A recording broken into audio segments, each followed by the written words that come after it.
سڵاوی خۆی گەورەتان لێبێت بیسەرانی بەڕێز. من هەردی عەلیم بۆ جارێکی تر گەڕام وڵاتان بە کتێبێکی نوێوە. ئەم کتێبە داواکاریەکی ئێجگار زۆری لەسەرە و بە پێویستی دەزانم زۆر سوپاسی وەرگێڕی بەڕێز کاک زامداری قادری بکەم کە ڕێگەی داین ئەم کتێبە تۆمار بکەین و بە شێوەی دەنگی بڵاوی بکەینەوە. نووسەر عومەر ئالی عۆزە. کتێبی ئارام بە.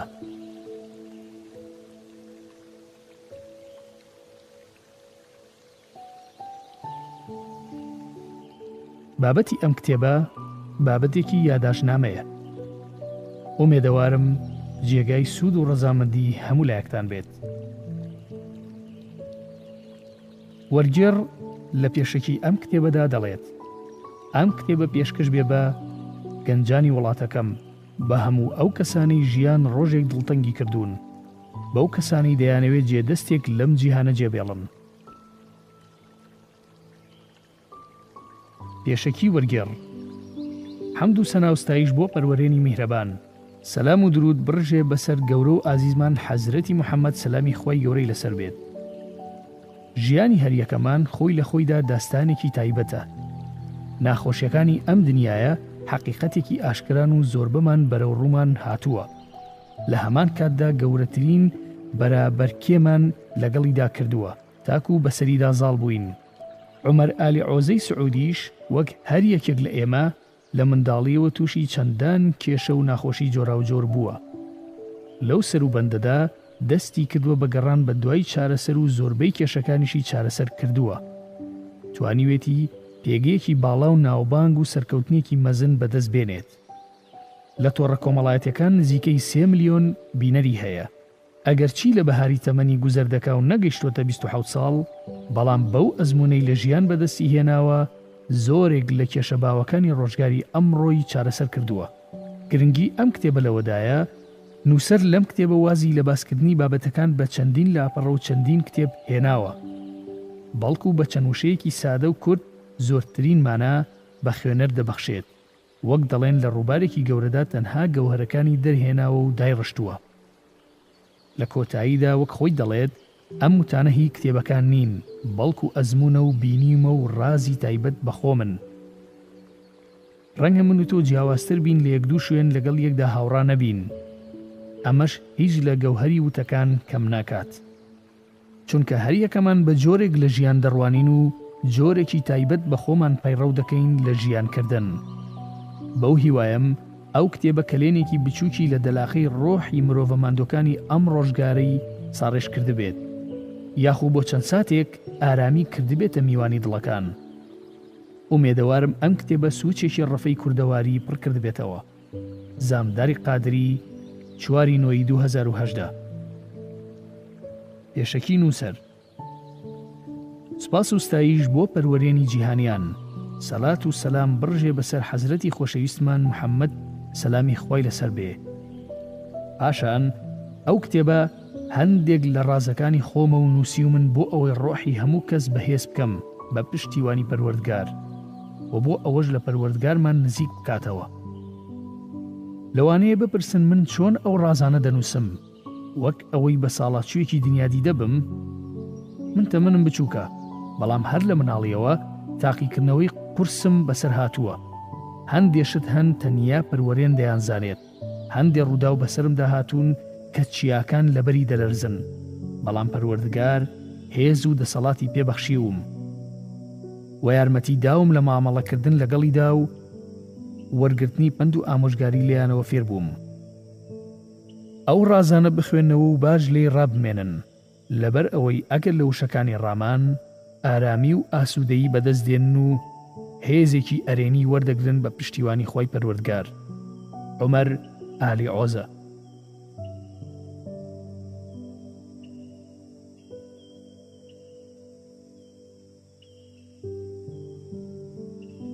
خۆت لە شوێنی من دابنێ، حسابی وشە بە وشەکانت بکە کە دەیڵێیت بە کەسانی چواردەور.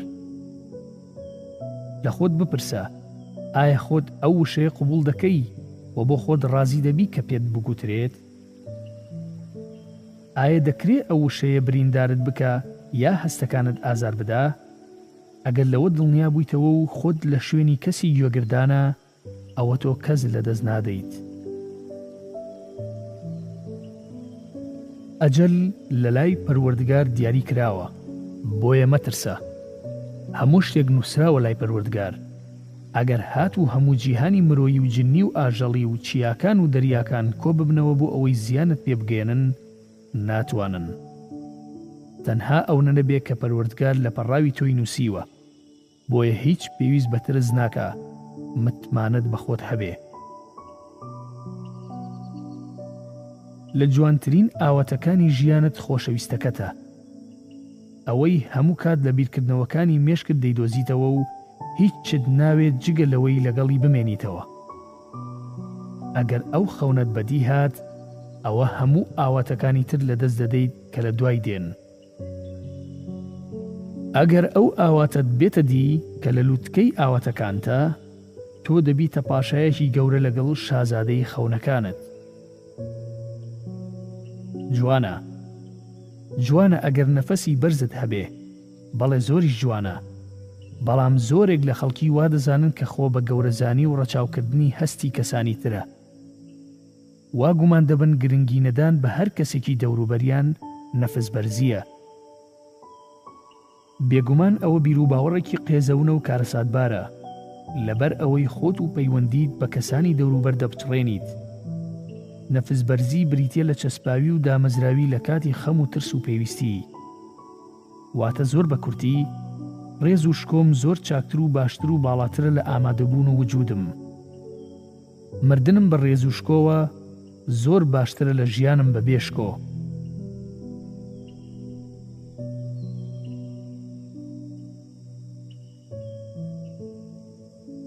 لە بێ باوکێک مەپرسە هۆکاری مردنی باوکی، لە هەژارێک مەپرسە هۆکاری هەژاربوونی، لە دیلێک مەپرسە هۆکاری گیرانی.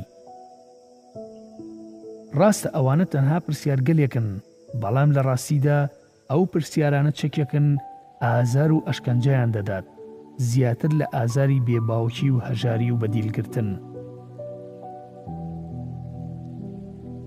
لە پێناو خوا ببەخشە، ببوورە لە پێناو خوا، بەڵام ئەگەر کەسەکە یەکێک بوو لەم جۆرانە، هەرگیز لە دڵتدا لە پێگەی پێشووتری دامەنێ. خیانەتکار، ستەمکار، فێڵباس، چونکە ئەوانە نکۆڵیان لە هەموو چاکە و بەخشندەیی تۆ کرد. بزانە ئەوان تۆیان لەدەستداوە، نەوەک تۆ ئەوانت لەدەستدا بێ. بۆیە ئارام بە.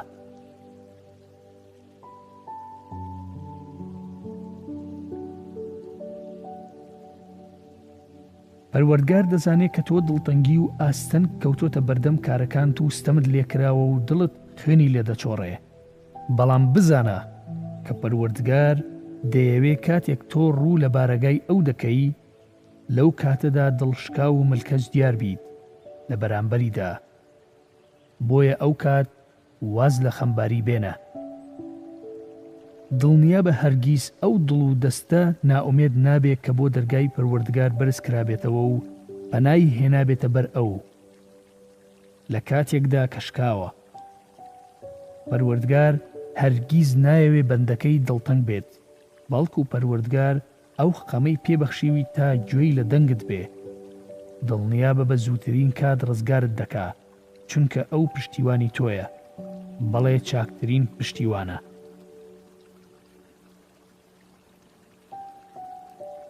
لە هەموو بارودۆخەکان ئیستیخارە و ڕاوێژ بە پەروەردگارت بکە، لەبەر ئەوەی تۆ نازانی پێویستیەکەت خێر و خۆشی بۆ تۆ تێدایەیان بەڵاو ناڕەحەتی. بەڵام کاتێ ئیستیخارت بەو کرد، ئەوە پەروەردگارت کردوتە پەناگە و متمانەت بەوە.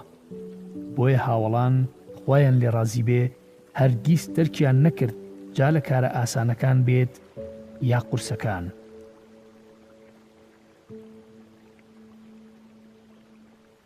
دووشت هەن هەرگیز لای کەس باسییان مەکە. یەک چاکەت لەگەڵ خەڵکی، چونکە دەبێتە منەتکردن بەسەر خەڵک و ڕقلێبوونەوەیان. دوو خراپەی خەڵکی بەرامبەرت، چونکە دەبێتە مای سووکبوون و بێهەیبەتبوونت بەرامبەر بە خەڵک. هەمومان دەزانین پەروەردگار تووڕە دەبێت و میهرەبانیش دەبێت، بەڵام بزانە کە یەکەم خۆی گەورە شەرم لە بەندەکەی خۆی دەکات. سەلمانی فارسی خۆی گەورەی لێ ڕازی بێت گێڕاوێتەوە و فەرموویەتی: ئازیزمان سەلامی خۆی لەسەر بێت فەرموویەتی خۆی ئێوە بۆ هەمیشەیی خاوەن شەرم و بەخشندەیە. شەرم لە بەندەیەکی دەکات کە دەستی بۆ لای ئەو بەرز کردوتەوە، ئەمیش بەبێ هیچ بەخشینێک ڕەتی بکاتەوە و نائومێدی بکە. ئەحمەد، ئەبوو داود، ترمزی و ئیبن ماجە ڕیوایەتی ئەم فەرموودەیان کردووە. دووەم، خۆی گەورە بۆ بەندەکەی پێدەکەنێ. لە ئەبوو دەردا خۆی لێ ڕازی بێ هاتووە، پێغەمبەری خۆشەویستمان سەلامی خۆی لەسەر بێ فەرموویەتی پەروەردگاری مەزن سێ کەسی خۆش دەوێ و بۆیان پێدەکەنێ، مژدەیان پێدەدا. خۆی گەورە دەفەرموێ ئەنجا ئەو کەسەی خێزانێکی جوانی هەیە و پێخەفێکی نەرمی هەیە، شەوان بۆ شەونێژ هەڵدەسێ و ئارەزوەکانی جێدێڵێ و یادم دەکا و لە دڵەوە داوام لێ دەکا و دەپاڕێتەوە لێم، ئەگەر بیویستایە دەخەوت. حاکم و بەیهەقی ڕیوایەتیان کردووە. سێم، خۆی گەورە غیرە لە بەندەکەی دەکات. لە ئەبی هورەیرەوە خۆی گەوری لێ ڕازی بێ لە پێغەمبەریانەوە فەرموویەتی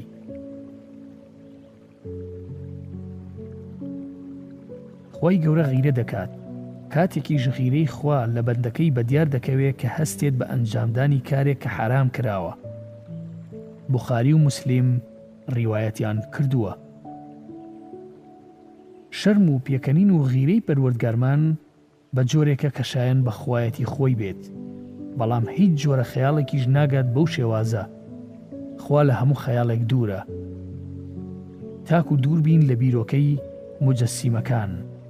وەرگێڕ،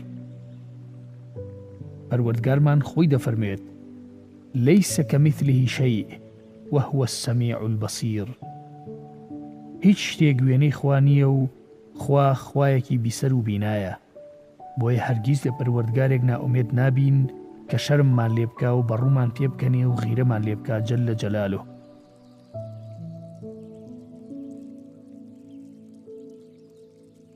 ئەگەر دڵتەنگ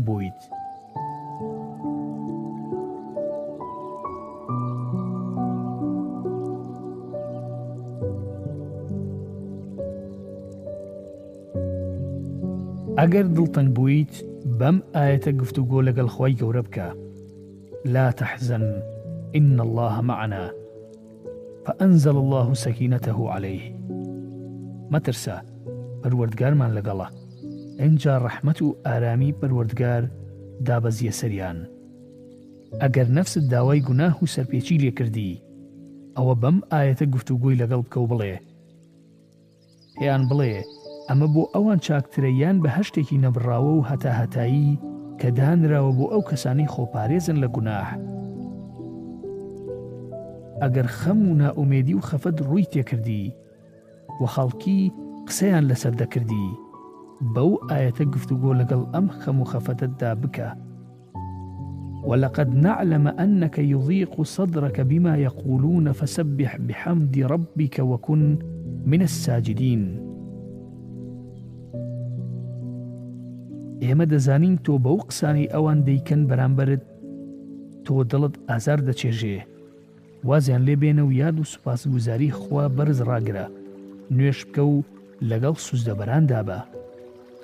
خۆت ڕادەستی نائومێدی مەکە و نەهێڵیت ئەو کەسانە کاریگەریان لەسرت هەبێ و قەناعەتت پێ بکەن کە تۆ مرۆڤێکی لاوازی و توانات نییە بۆ کردنی هیچ شتێک. هەمیشە ئەوەت لە یاد بێ پەروەرێنی باڵادەست پەروەردگاری تۆیە و تۆ بەندەی ئەوی و تۆ جێنشینی لەسەر زەوی ئەو. ئەوەش بەسە بۆ ئەوەی تۆ هەست بە بەهێزی بکەی.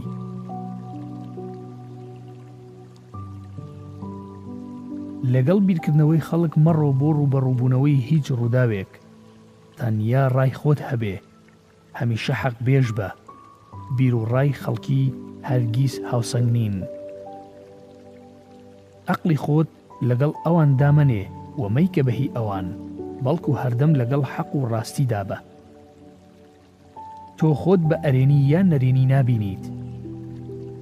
بۆ ئەوەی بزانی بەلای کام دەستەدا دەچیت، سەیری ئەو کەسانەی دەوروبەرت بکە، تەماشای ئەو ژینگەیە بکە کە تێیدا دەژیت. ئەوان ئەو دەستەیەت بۆ دیاری دەکەن کە تۆ لەگەڵ کامیانیت. پێداگر بە لەسەر ئەوەی کەسانی دەوروبەرت کەسانی ئەرێنی بن، چونکە ئەوان واد لێ دەکەن بێویستی خۆت ئەرێنی بیت. هەروەها ئەگەر ئەوان نەرێنی بن، دڵنیا بە بێویستی خۆت تۆش نەرێنی دەبیت.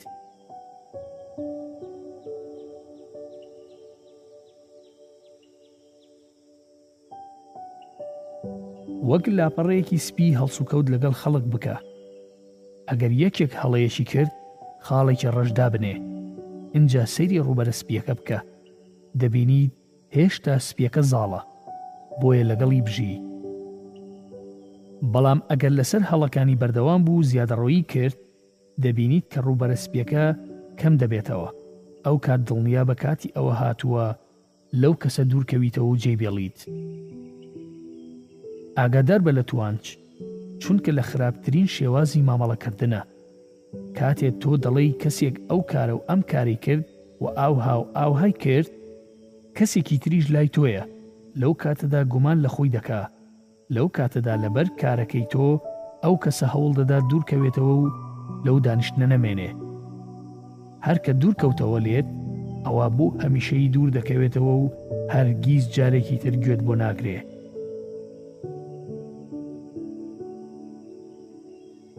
ئامۆژگاری بکە و ئابڕووی مەبە.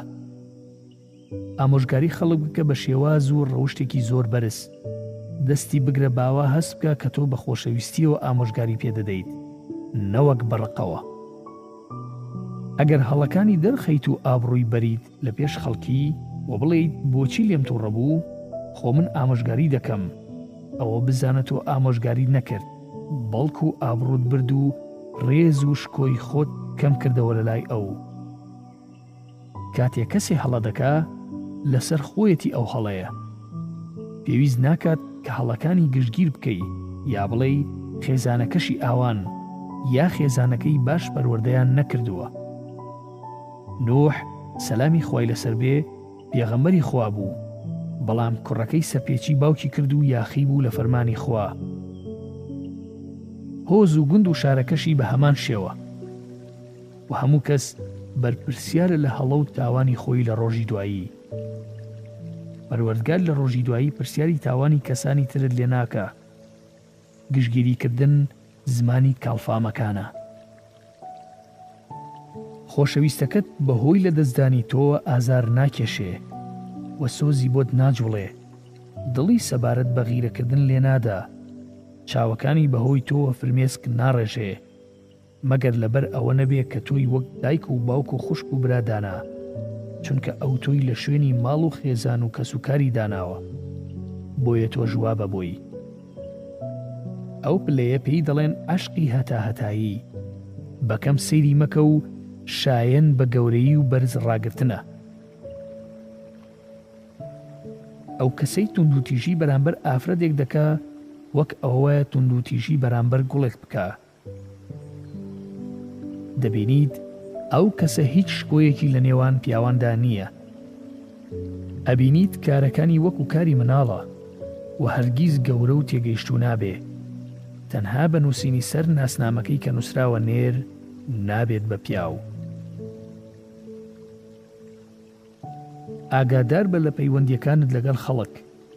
کەسە دوورەکان تانەیان مەترسیدار نییە، چونکە تانەی ئەوان لە مەودایەکی دوورەوە دێت، بەڵام تانەی نزیکەکانت زۆر مەترسیدارە، چونکە لە مەودای زۆر نزیکەوە بۆت دێت. کەسێکت خۆش نەوێت لەبەر قسە شیرینی، چونکە دواتر گازت لێ دەگرێ. کەسێکی ئارامت خۆش بوێ، چونکە لەگەڵت دەوەستێ. کەسی نەرمونیانت خۆش بوێ، چونکە شانازی پێوە دەکەیت. کەسێکی بە قەناعەتت خۆش بوێ، لەبەر ئەوەی تۆ ئاسوودە دەبی. بەڵام عاشقی کەسێک بە کە ئاینەکەی خۆش دەوێ، چونکە لەگەڵت دەوەستێ و بەجێت ناهێڵێ و شانازی پێوە دەکەی و ئاسوودە دەبیت بە درێژایی ژیانت، بەڵێ، ئەوە پێشەنگێکی زۆر چاکە. ئەگەر قسەیان لەبارەوە کردیت کە لە تۆدا نەبوو، ئەوە زەردەخەنە بکە. سوڵتانی دڵان سەلامی خوای لەسەر بێ لە ڕێگا دەڕۆی هەندێک خەڵک بەلای تێپەڕین و پێیانوت سەرکۆنەکرا و شێت. نازدار و خۆشەویستمان چ کارێکی کرد بە دایک و باوکەوە بە قوربانی بین. پێکەنی و تێپەڕی، نرخی خۆیانی پێدان و ڕۆی تێپەڕی.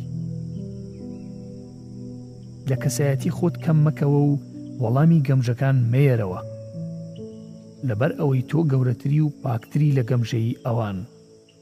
با قسە پوچەکانیان بێتە سوکایەتی و گاڵتەجاڕی بە خۆیان. بە سادەیی تەنها زەردەخەنەیەک بکە. گوێ لەو کەسە بگرە کە لۆمت دەکا لەسەر کارە خراپەکانت، چونکە ئەو دڵی سپیە و هیچ شتێکت لێ ناشارێتەوە. بزانە لۆمەکردن زمانی خۆشەویستانە.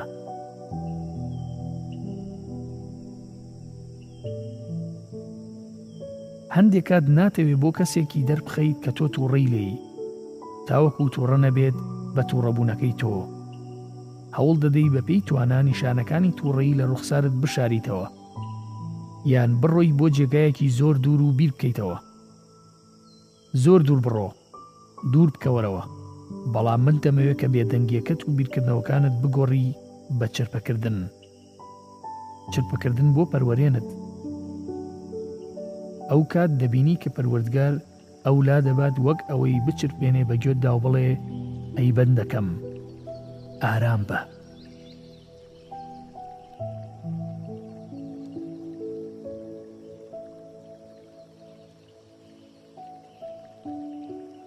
هەست بکە بە لەزەتی گفتوگۆکردن لەگەڵ پەروەردگاری پڕ لە جوانی خۆت. پاک و بێگەردی بۆ پەروەردگار کە دەستی بەرزکراوە بۆ لای خۆی هەرگیز ڕەت ناکاتەوە. ئەگەر کەسێکی خۆشەویستت بینی و هەڵس و کەوت و ڕەفتاری لەگەڵت گۆڕاوە، گرنگی پێدانی بۆت کەم بۆتەوە، لە هەمان کات تێبینیت کرد ئەو بە هەر هۆکارێک بێ هەوڵی دوورکەوتنەوە لە تۆ دەدات. ئەوە تۆش پێوەی پەیوەست مەبە، بە جیابوونەوە دڵتەنگ مەبە، چونکە پەروەردگار هۆکارێکی هەیە بۆ ئەوەی لێتی دوور بخاتەوە. دڵنیا بە باشترینی بۆ تۆ دەوێ، تەنیا متمانەت بە پەروەردگار هەبێ. ئەو یاسایە پەیڕەو بکە.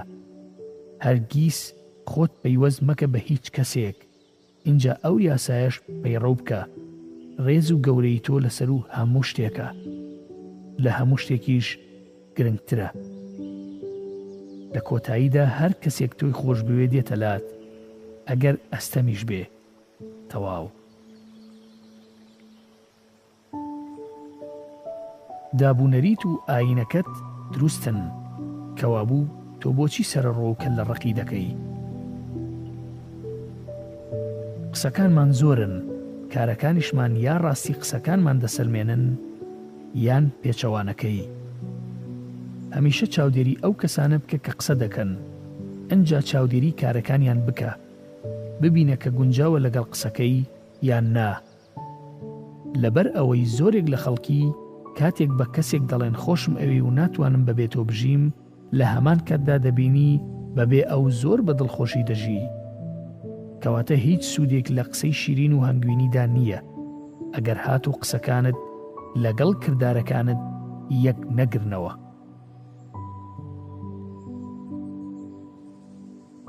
نەتەوەکان گەورەترین هێزن لەسەر زەوی. بەداخەوە دەبینی هەندێک نەتەوە عەقڵیان بەتاڵە و نەکار دەکەن و نەپێش دەکەون.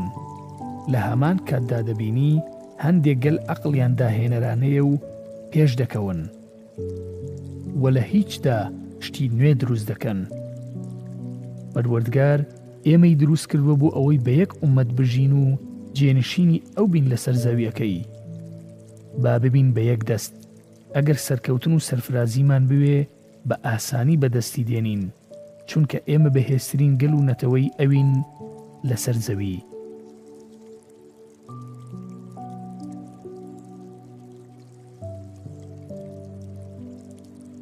ئارام بە. ئارام بە کاتێ تۆ لە باری بێدەسەڵاتی دابوویت و سەرت سوڕمالەوەی خەڵک ئازاریان دایت. چاک بزانە شێر کاتێ دەکەوێتە تەڵە تەنانەت مشکیش دەتوانێت لێی بدا، بەڵام تو ئەو کات هێز و شکۆی خۆت دەبینی کاتێ ماوەی بێدەسەڵاتی کۆتایی هات. بۆیە ئارام بە.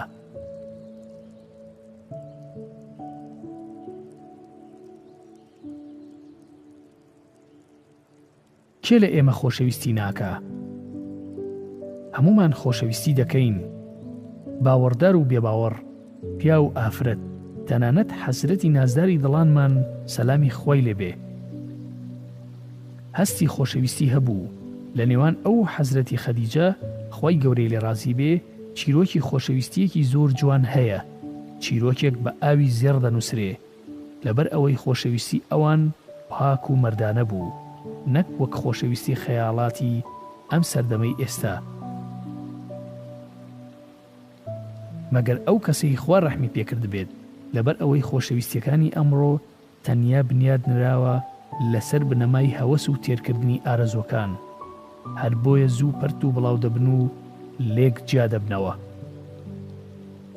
یاسایەک لە من وەربگرە، کەسێک تۆی خۆش بوێ بە چاوی ئارەزوو و هەواوە سەیرت ناکە، بەڵکو لە تۆدا خۆشەویستیەکی پاک و شکۆمەند و عیشقێکی هەتا هەتایی دەبینێ.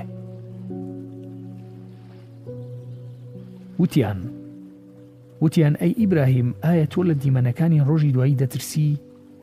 وتی بەڵێ. وتیان ئەی خەلیلیەکەت؟ فەرمووی ناخۆشیەکان و سەختی قیامەت خەلیلیەکەمم لەبیر دەبەنەوە. تەنانەت گەورەمان موسا سەلامی خۆی لەسەر بێ دەفەرموێ خوای گیان من داوەر لێ ناکەم بۆ هارۆنی برام. گەورەمان ئیسا سەلامی خۆی لەسەر بێ دەفەرموێ خوای گیان من بۆ مریەمی دایکم داوەر لێ ناکەم. گەورەمان ئیبراهیم سەلامی خۆی لەسەر بێت دەفەرموێ خوای گیان من بۆ ئیسماعیلی کوڕم داوەر لێ ناکەم. لكل امرئ منهم يومئذ شأن يغنيه. لەو ڕۆژەدا هەر کەس لەوانە ئەوەندە سەرگەرمی کێشەی خۆیەتی ناتوانێ فریای کەسی تر بکەوێ. لەو ڕۆژەدا تەنیا حەزرەتی سوڵتانی دڵان سەلامی خۆی گەورەی لەسەر بێت ڕاگیراوە و چەسپاوە. هەموو پێغەمبەران و فریشتە نزیکەکان لەو ڕۆژەدا نزا و پاڕانەوەیان ئەوەیە خوای گیان سەلامەتم بکە، خوای گیان سەلامەتم بکە. تەنیا پێغەمبەری خۆشەویستمانە کە دەفەرمێ خوای گیان ئومەتەکەم ئومەتەکەم. ئایا ئەو پێغەمبەرە فرامۆش دەکرێ؟ سونەت و ڕێبازی ئەو پێغەمبەرە فرامۆش دەکرێ؟ خوای گیان سەڵات و سەلام و ڕەحمەت و میهرەبانیت بڕژێنە بەسەر گەورە و سەردارمان حەزرەتی موحەممەد صلى الله عليه وسلم.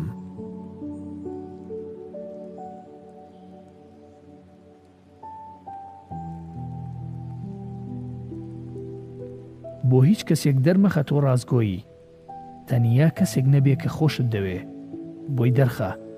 ئەگەر گوێی لێ نەگرتی و باوەڕی پێ نەکردی فەرامۆشی بکە، بەڵام بۆ ئەوانی تر ناچار نیت بە ئەو بڵیت کە تۆ ڕازگۆیی. لەسەر نێوچەوانت نەنووسراوە درۆزن. کەسێک باوەڕت پێ بکە هەموو کات لەگەڵت دەمێنێتەوە. کەسێکیش باوەڕت پێ نەکە ئەوە بۆ چەندین ساڵ بێتاقەتت دەکا. ئەگەر خوا بیەوێ ژیانێکی درێژ دەژیت، بەڵام وەک تەماشاکەر نا، وەک ئەوەی جیهان لە بەردەمت شانۆیەک بێ.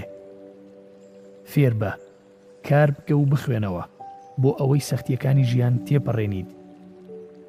بۆ نمونە پێویستە فێربی چۆن مامەڵە لەگەڵ ناخۆشیەکان بکەی. پێش ئەوەی ڕوبەڕووی بیتەوە، چونکە ئەگەر پێشتر فێربوو بیت ئەو کات ناخۆشیەکان لەسەرت ئاسانن. بۆیە تەماشاکەر مەبە دواتر شکست بێنیت.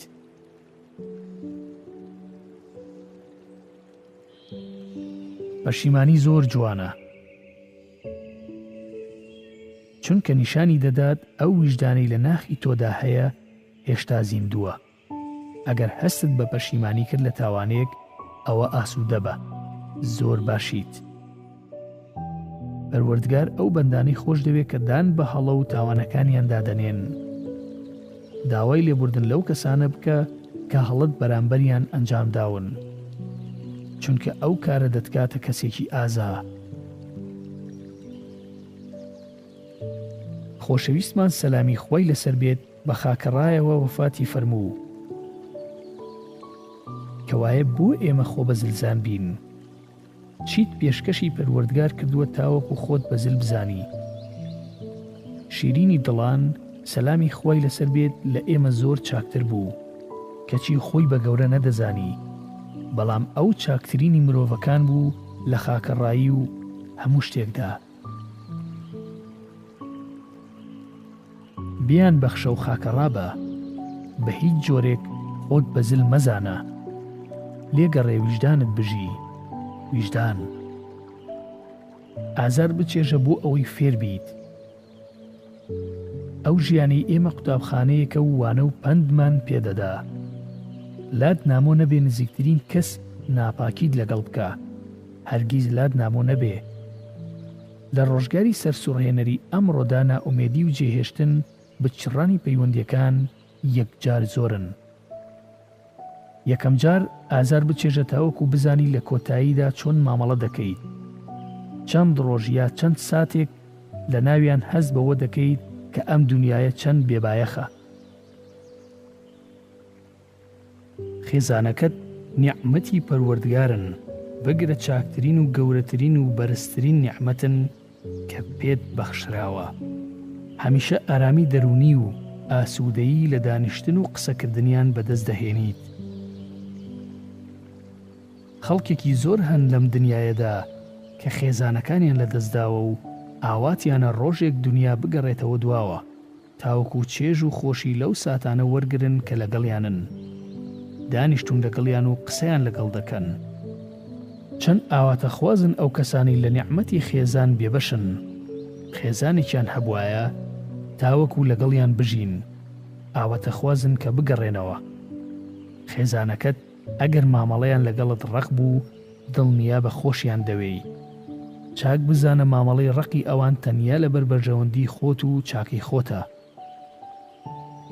وا تێمەگەن ئەوان لە دوژمنکاری تۆوا دەکەن، بگرە ڕێک پێچەوانەکەیەتی. ڕقی ئەوان بەڵگەی ئەوەیە کە دەیانەوێ بەرەو ڕێگای ڕاست ئاڕاستت بکەن.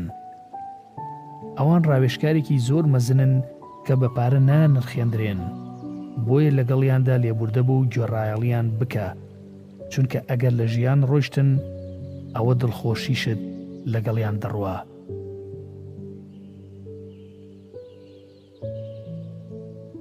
بیر بکەرەوە و قوڵ بەرەوە، بزانە کە خۆی گەورە لەسەروی تۆیە. لەو کاتە ئاسوودە دەبیت و دەڵێیت پەروەردگار لەگەڵ زوڵم لێکراوان و هەموو دڵ بە غەمێکدایە. دوای ئەوەی دڵت پڕ بوو لە تاریکی و ئەنگوستە چاو، ڕۆشنایی یەک لە دڵتدا دەگرسێ. بەخوا هەموو شتێک بەباشی دەڕوا. پەروەردگارمان خۆی دەفەرموێ ئینە مەع العوسر یوسرا، بێگومان لەگەڵ تەنگانەدا خۆشی و ئاسوودەیی دێت. بێدەنگی جوانە. تێبینی ئەوە بکە کاتێک لە بەرامبەرت شتێکی جوان دەبینیت بێدەنگ دەبیت. کاتێک ڕادەمێنی لە دروستکراوەکانی پەروەردگار، لە گەورەی پەروەردگار ڕادەمێنیت کاتێ زەوی و ئاسمانی دروست کردووە بەبێ هیچ ڕاگرێک، هەروەها چیاکان و دەریاکان. بێدەنگ دەبیت لەبەر جوانی تێڕامان. بێدەنگی چاکەی زۆری تێدایە. بۆ نمونە کاتێ تووڕە دەبیت، بێدەنگی چاکترین شتە کە ئەنجامی دەدەیت لەوەی قسەیەکی دڵبریندارکرد بکەیت.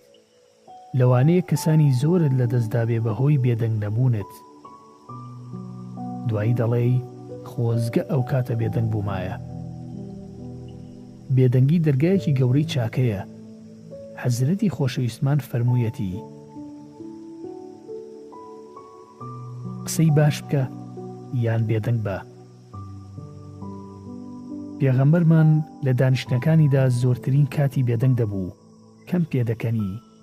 کاتێکیش هاوڵان شێعر یا باسی ژیانی تایبەتی خۆیان لە خزمەت بگوت بە، هاوڵان پێدەکەنین ئەویش هەندێک زەردەخەنەی دەکرد. چاکە بڵێ سەرکەوتوو دەبیت، بێدەنگ بە لە خراپە پارێزراو دەبیت، دەنا بزانە پەشیمان دەبیەوە. پیاوێک بە سەلمانی فارسی وت خۆی لە ڕازی بێ، وتی ئامۆژگاریم بکە، پێی فەرموو قسە مەکە. پیاوەکە وتی چۆن پیاو دەتوانێت ئارام بگرێت و قسە نەکا؟ سەلمان وتی ئەگەر ئارام ناگریت لە قسەکردن ئەوە قسە مەکە، تەنها بە چاکە نەبێ، وەگەرنا بێدەنگ بە. با تۆزێک بیر لە قورئانی پیرۆز بکەینەوە لەبارەی جوانی بێدەنگیەوە. پەروەردگار چی بە زەکەریا سەلامی خۆی لەسەر بێ فەرموو؟ فەرمووی قال آيتك ألا تكلم الناس 3 ليال سويا. واتە کە زمانت ببەستی 3 شەو قسە نەکەیت بەبوونی هیچ نەخۆشی و ناتەواویەک. تەفسیری ئیبن کەسیر. لە سوورەتی ئالی عیمران پەروەردگار دەفەرمێ قال رب اجعل لي آية قال آيتك ألا تكلم الناس 3 أيام إلا رمزا واذكر ربك كثيرا وسبح بالعشي والإبكار. ئەوە بەڵگەیە لەسەر ئەوەی لەو 3 شەو ڕۆژەدا هیچ قسەیەکی نەکرد و قەدەغە کرا لە قسەکردن، بەڵام زیاتر یاد و زیکری پەروەردگاری دەکرد. با زیاتر ڕابمێنین. ئێمە زۆر کەمتر خەمین لە یاد و زیکری پەروەردگار.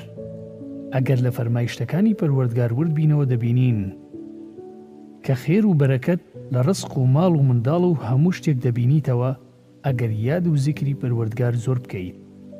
بۆیە هەمیشە زۆر یاد و زیکری پەروەردگار بکە، بێدەنگی زیاتر هەڵبژێرە، چونکە ئەوە باشترین و گەورەترین دەرگای چاکەیە.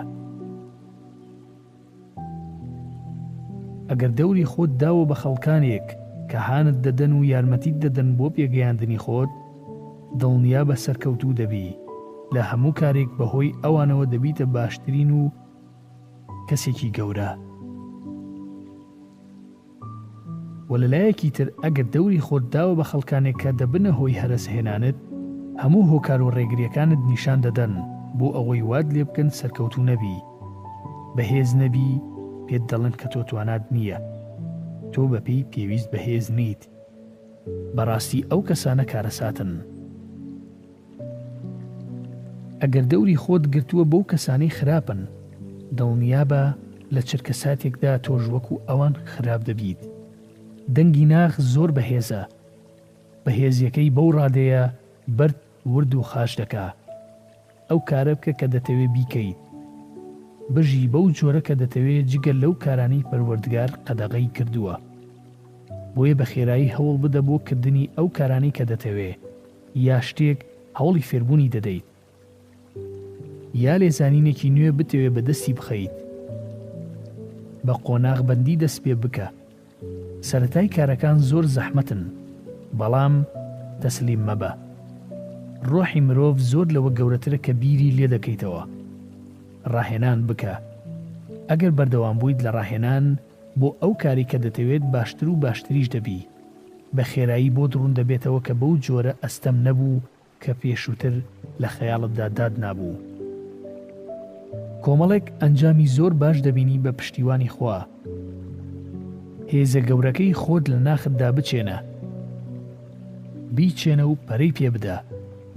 خەڵک ڕوخێنەرن، تەنیا ئەوانە نەبێ کە خوا ڕەحمی پێکردوون، پێت دەڵێن نەخێر، نەخێر، هەموو هۆکارەکان ڕێگرن لە بەردەم سەرکەوتنت بۆت دەژمێرن. ئەمە ژوا دەکات تاریکیەک لە ناختدا لەدایک بێت. بۆیە ئەوانە پاراوێز بخە کە باوەڕ ناکەن کە تۆ بەهێزی.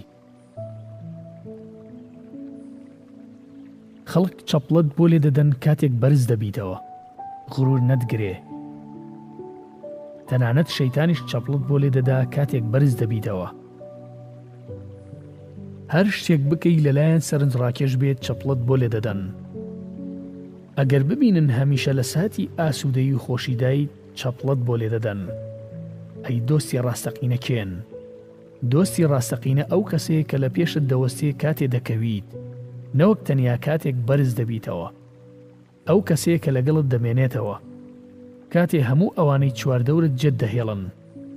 دۆستی ڕاستەقینە تۆی خۆش دەوێ، بێ ئەوەی مەرج و هۆکاری هەبێ لەبەر هەبوونی تۆ هیچ هاوڕێیەکی نوێی ناوێ. هەمیشە لە تۆ ڕازیە، تۆش بە تەواوی لەو ڕازیت. ڕەنگە دوای خوێندنەوەی ئەم وشانە خەتەرەی هاوڕێک یا دۆستێک بە دڵت دابێ، لەگەڵ ئەوەی زۆرترین هاوڕێت هەیە، بەڵام تەنیا یەک دانەیان هاتنە نێو خەیاڵی تۆ.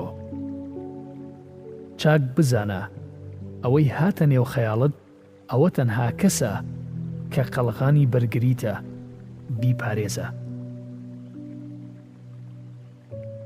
ئایا کامەیان چاکترن، موسڵمان یا فیرعەون؟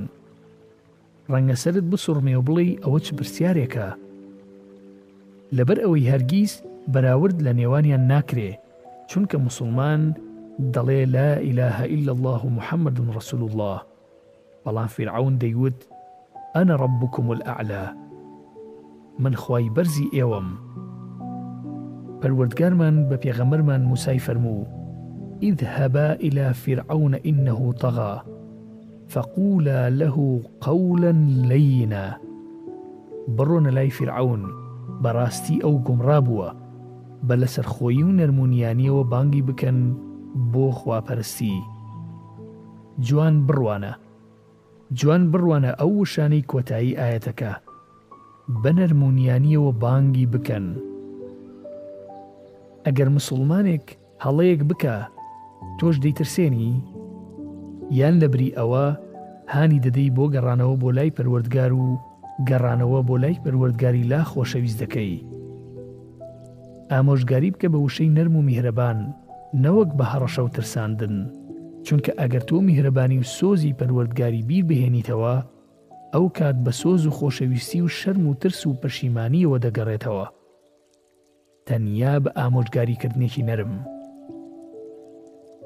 هەر لەبەر ئەوە پەروەردگارمان سۆز و میهرەبانی خۆی بەبیر کەسە تاوانبارەکان دەخاتەوە و دەفەرمێ قل يا عبادي الذين أسرفوا على أنفسهم لا تقنطوا من رحمة الله. پەروەردگار خۆی ڕەحم و سۆزی خۆی بیر تاوانباران دەخاتەوە، کەواتە لە جیاتی ئەوەی خۆشەویستی پەروەردگاریان بیر بخەیتەوە، ئەو ترس و تۆقاندنەی بەندەکانی خوات لە چییە؟ پەروەردگار بێگومان ئەشکەنجەی زۆر بەهێزە بۆ تاوانباران، بەڵام بزانن کە میهرەبانی پەروەردگار پێش سزا و تۆڵەکەی کەوتووە، بۆیە دڵنیا بە و بگەڕێەوە بۆ لای زاتی میهرەبان. تۆ سپی پێسی، شانازی بە ڕەنگی پێستت بکە، لەبەر ئەوەی جوانترین شێوە و ڕوخسار کە دروست کرابێت تا ڕۆژی قیامەت ڕەنگ و ڕوخساری گەورەمان یوسفە سەلامی خۆی لەسەر بێ، کە ڕوخساری سپی بووە. شانازی بەو ڕوخسارە سپیەت بکە، چونکە تۆ جوانیت. ئەگەر ڕەنگی پێست ئەسمەرە، شانازی بە ڕەنگی پێست بکە، چونکە گەورەمان موسا سەلامی خۆی لەسەر بێ ئەسمەر بووە. شانازی بەو ڕەنگی پێستت بکە، چونکە زۆر سەرنجڕاکێشە. ئەگەر ڕەنگی پێست نەسپیە و نە ئەسمەرە، ئەوە شانازی بە ڕەنگی خۆت بکە، چونکە ئەوە ڕەنگی پێستی گەورەمان حەزرەتی موحەممەدە سەلامی خوای لەسەر بێ. گەورەی تەواوینەوەکانی ئادەم ڕەنگی پێستی نەسپی بووە نە ئەسمەر، بەڵکو لەو نێوانەدا بووە. شانازی بە ڕەنگی پێستت بکە، چونکە ئەو ڕەنگە ڕەنگی گەورە و پادشاکانە.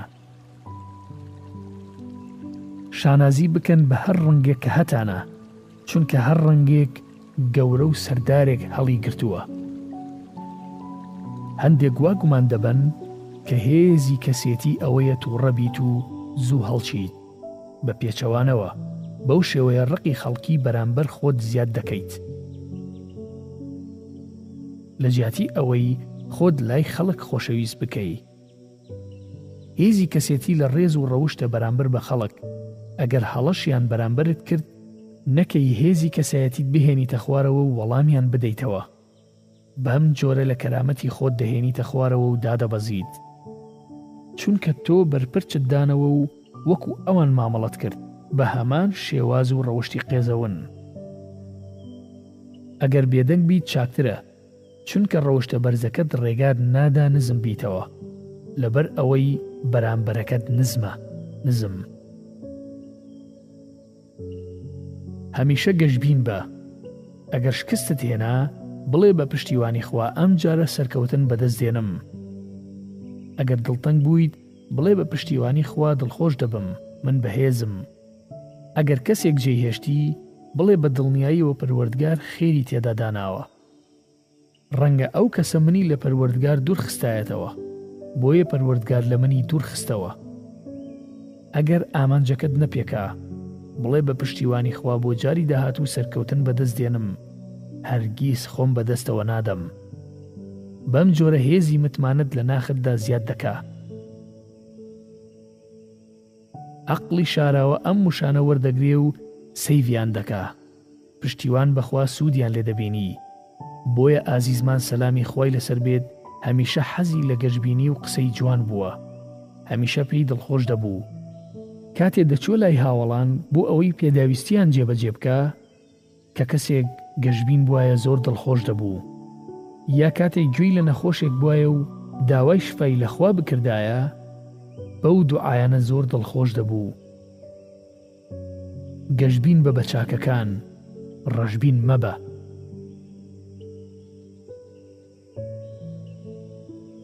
ئەزانی تەنیایی سوودی یەکجار زۆری هەیە، سەرڕای ناخۆشی و ئازارەکەی، بەڵام هەندێک کات تەنیایی یەکجار نایابە. ئەزانی لەبەرچی؟ لەبەر ئەوەی تەنیایی نزیکت دەکاتەوە لە پەروەردگار و ئیمانت پێی بەرز دەبێتەوە، لە خۆشی و ناخۆشی پێی پەیوەست دەبیت. هەمیشە لە خەڵوەت و تەنیاییدا لەگەڵ خوای پەروەردگار بە. هەر کەسێکت خۆشویست ئاگاداری بکەوە، نەوەک بڕوا و پاشان حەسرت هەڵبکێشی کە پێت نەوتووە، دانی پیابنێ و مەی شارەوە. حەزرەتی بنخۆشی دڵان سەلامی خۆی لەسەر بێ هەر کەسی خۆش بیستایە پێی دەوت.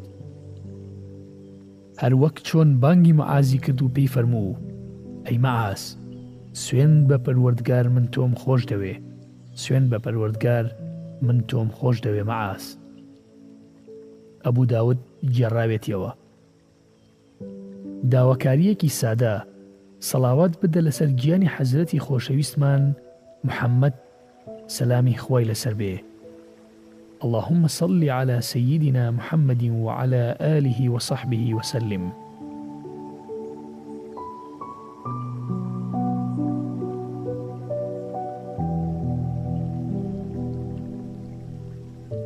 قێزەوەنترین مرۆڤ ئەوانن کە خاڵی لاوازیت دەزانن و هەر کاتێک ویستیان لە دژت بەکاری دێنن.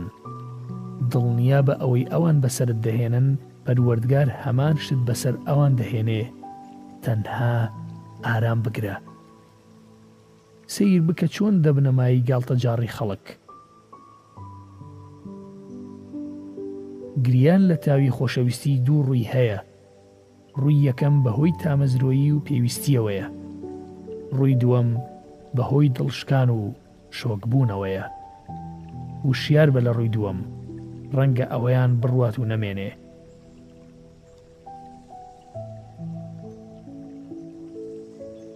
ترس هاوڕێیەکی ئامۆژگاریکەرە، هەڵەکانت فێر دەکات تاک و دووبارەیان نەکەیتەوە، بۆیە سوودی لێ ببینە. دنیا زۆر سادەیە، دەتوانیت وا لە خەڵکی بکەیت سادە بن تەنها بە ڕەوشتەکەت. ئەو کەسەی ڕەوشتی خراپە بە ڕەوشتە جوانەکانی خۆت شەرمەزار و بێدەنگی بکە. ڕەوشتەکەت چەکێکی زۆر بەهێزە، چونکە زۆر جار وشەیەک چەندان خان و خێزانی ڕوخاندووە، لە هەمان کاتدا چەندان خان و خێزانی پێکەوە ناوە. بۆ نمونە وشەی خۆشم دەوێی لە دوای خۆی چەندان دڵ بەدەست دەهێنێت، بۆیە کەسانی ڕەوشت بەرز هەمیشە براون، جا لە هەر شتێک بێ. هەندێک کات کۆمەڵەشت دەکەی تاوەکو خەڵک ستایشت بکەن، چونکە لە ناخی خۆتدا بۆشاییەک هەیە. بۆیە چەند کارێک دەکەیت تاوەکو سەنای کارەکانت بکەن. زەحمەتە بەو ستایشەی خەڵک بۆشایی دەرونی خۆت پڕبێتەوە. بۆیە تاکە چارەسەر قەناعەتکردنە بە ناخی خۆت.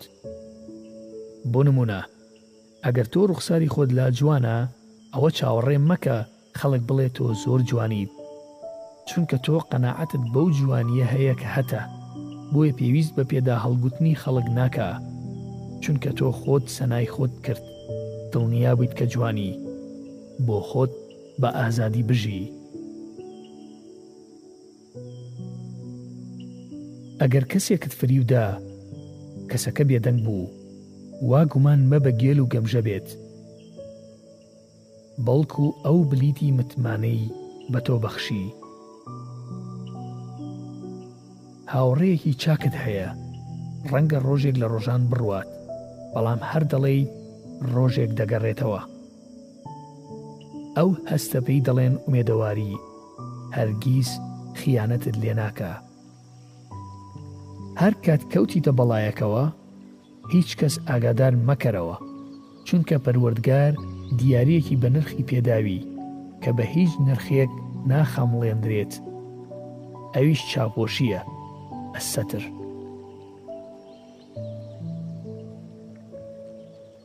پەروەردگار دەبووریە و دەبەخشێ، بەڵام خەڵک هەر لە سەری دەڕوا و ئابڕوت دەبا.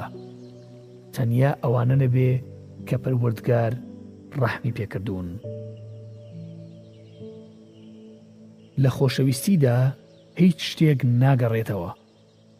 جوان دیقەت بدە بە قسەکەم، بە قوڵی بیخوێنەرەوە، بۆ ئەوەی ئەو دڵە نشکێنیت کە خۆشی ویستویت. لە خۆشەویستیدا هیچ شتێک ناگەڕێتەوە.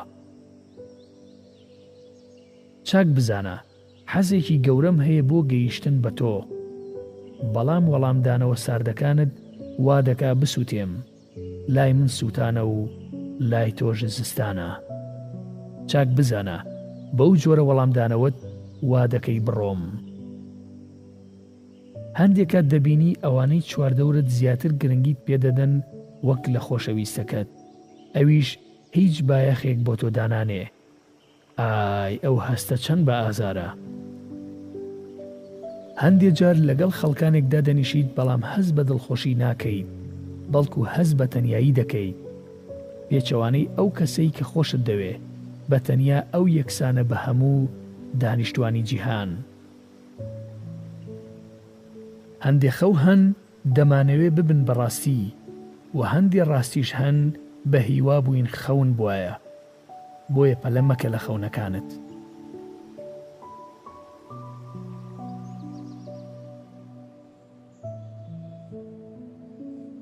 خەڵکانێک هەن لە بیری خۆیاندا تۆ باشترینی، و خەڵکانێک هەن لە بیری خۆیاندا تۆ هیچ شتێک نیت. پەروەردگار تۆی بەدی نەهێناوە بۆ ئەوەی بە گوێرەی بیری ئەوان باشترین بیت یان هیچ شتێک. پەروەردگار تۆی خوڵقاندووە بۆ ئەوەی بەندەیەکی چاک بیت. بەغیل مەبە لە باسکردنی چاکەی ئەو کەسانەی لە ژیانتدا ڕۆشتووە. بەغیل مەبە، چونکە ڕۆژێک دڵی خۆی پێت داوە. بەڕاستی ئەوە جوانترین شتی ئەوە لە لای تۆ.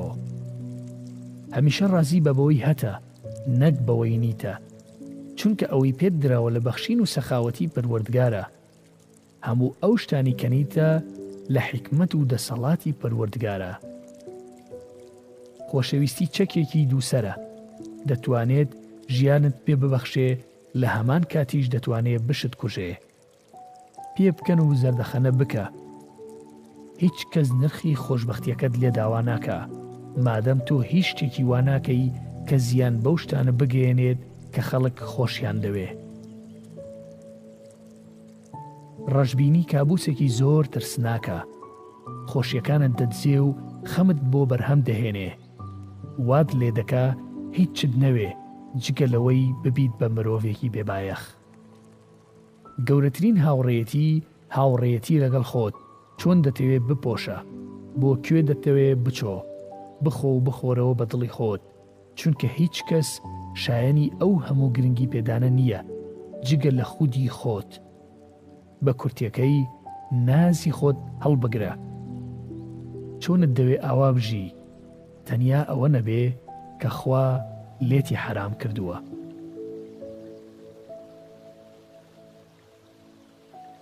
تەنها دڵت جوانی تەواو دەبینێ نەوەک چاوەکانت.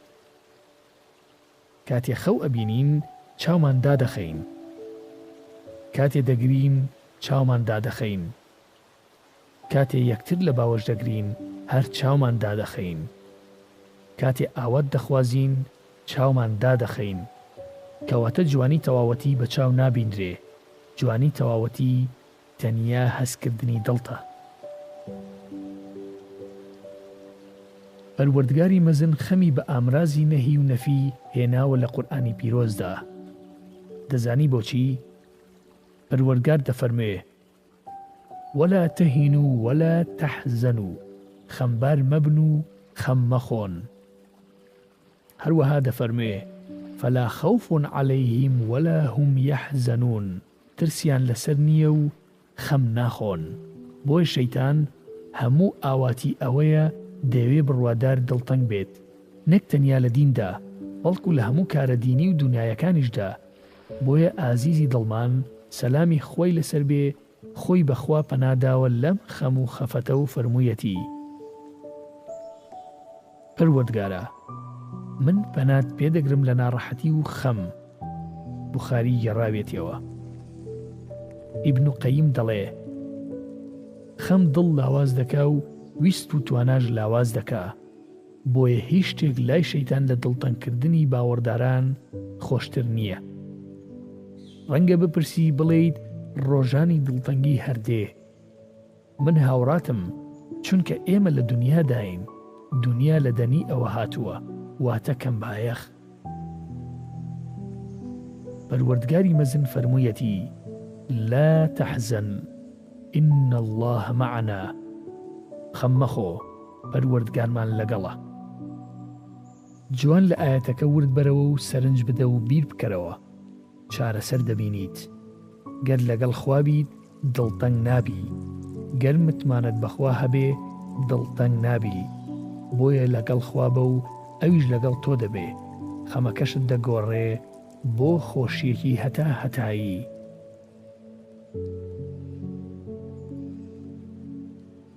دەریا موسای سەلامی خۆی لەسەر بێ نقم نەکرد.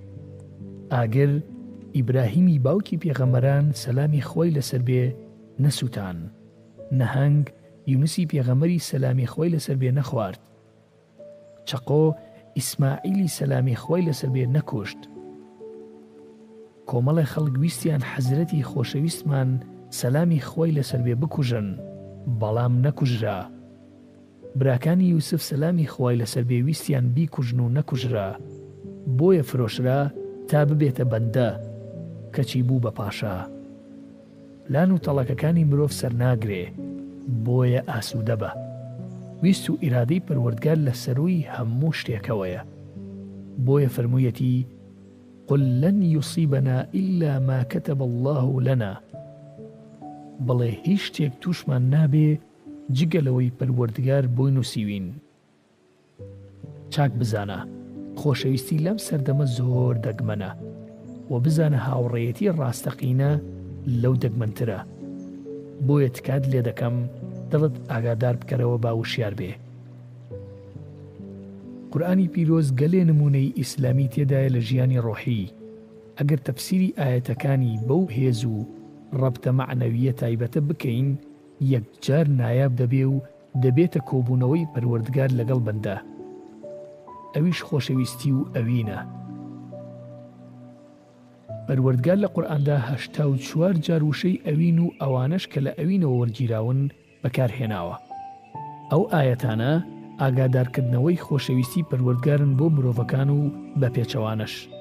ئەگەر تۆ 84 نامە بنێری بۆ هەر کەسێک، للهی مەثل الأعلا، چۆن وەڵامت دەداتەوە؟ دەزانێت تۆ دەتەوێت خۆشەویستی لەگەڵ بگۆڕیتەوە و پێوە پەیوەزبی. ئەی دەبێ پەروەردگار چۆن بێت کاتێ دەمان دوێنێ و چەندان پەیامی خۆشەویستیمان پێڕادەگەیەنێ، داوامان لێ دەکا پەیوەست بین بەوەوە. پەروەردگارە چەندە جوانیت.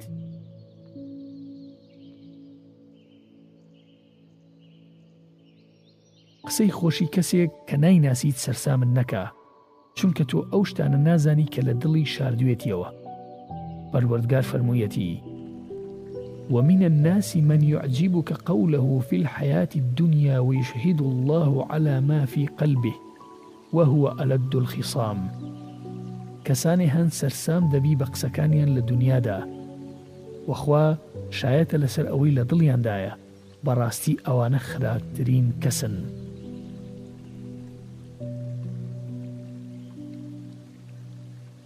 قسەمەکە و پێم مەڵێ خۆشت دەوێم، کردارت هەبێت تا بزانم خۆشت دەوێم. خۆشەویستی کردارە نەک گفتار. دووڕوو نیم، نمونەیش نیم، بێکەم و کوڕیش نیم. ئامۆژگاریت دەکەم لە من باشتر بی، خوا هێزت پێدەدا تا جێگەکەی خۆت بەدەست بهێنی لە فیردەوس. من لە خۆشەویستیمە ئامۆژگاریتان دەکەم، نەوەک بیسەلمێنم کە من لە هەمووان باشترم. تکایە تەماشاکردنی لەشی ئافرەتان و تەماشاکردنی لەشی پیاوان مانای خۆشەویستی نییە، بەڵکو و سەرسامبوونە، ئەوەی خۆشی دەوێیت لەبەر خوا لێت دەسڵەمێتەوە. ئافرەتان خراپ دەکەن، پاشان دەگەڕێن بە دوای ئافرەتە پاکەکان بۆ داهاتووی ژیانیان. پیاوان سەرسام دەکەن بەلاشەتان، پاشان ئەڵێن خوایە هاوسەرێکی چاکم پێ بدە. بزانە ئازیزم، گەر خۆت باش نیت، خۆتان ماندوو مەکەن تا خوا هاوسەری باش و خێزانی باشتان پێ بدە، چونکە ئەوە بەڵێنی خوایە. خوای گەورە دەفەرموێ: الخبيثات للخبيثين والخبيثون للخبيثات والطيبات للطيبين والطيبون للطيبات. پیاوە خراپەکان بۆ ژنە خراپەکانن، ژنە خراپەکان بۆ پیاوە خراپەکانن، ژنە پاکەکان بۆ پیاوە پاکەکانن، پیاوە پاکەکانیش بۆ ژنە پاکەکانن. ئێستا زانیت؟ پێم مەڵێ کەسی ڕۆشتۆتە دەرەوە لە ژیانت بەهۆی هۆکارێک، جا هەر هۆکارێ بێ. دەزانی بۆچی؟ چونکە خۆشەویستی ئەو کاتە دەردەکەوێت کە سەد هۆکار هەیە بۆ ڕۆشتن، بەڵام هەر دەمێنیتەوە. ئەگەر ئەو کچەی خۆشی دەوێت پێی وتی بڕۆ، ئەوە مەڕۆ، چونکە گەر بڕۆیت ئەوە دڵت و هەردوو چاوت بە یەکەوە دەردێنێت. نهێنی کارەکانت لای خۆت بشارەوە تا دڵخۆش بیت.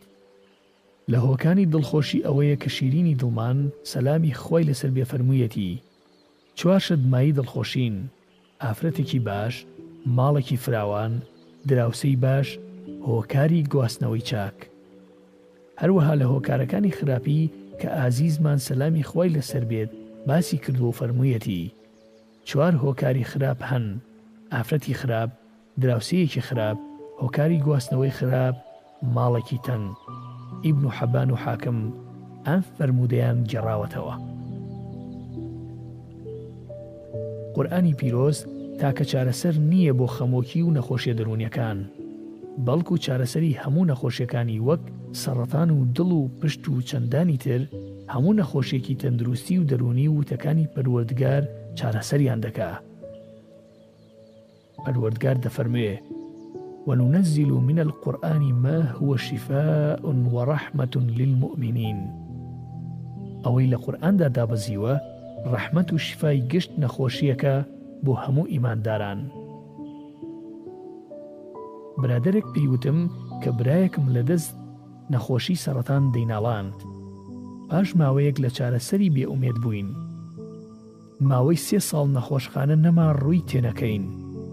اینجا براکەم ساڵی سێیەم بڕیاریدا تەنیا بە قورئان چارەسەری خۆی بکات. دوای 3 مانگ برادەرەکەم تەلەفۆنی بۆ کردم. زۆر بەکوڵ دەگریا، وتی موژدە بێ براکەم بە تەواوی چاک بۆتەوە. زۆر دڵخۆش بووم بۆی، مچڕکەیەک بە گیانم داهات. کاتێ وتی براکەم ماوەی 3 مانگە تەنیا قورئان دەخوێنێ. پاشان پەروەردگار دەروی ڕەحمەتی لێکردەوە و ڕزگاری کرد.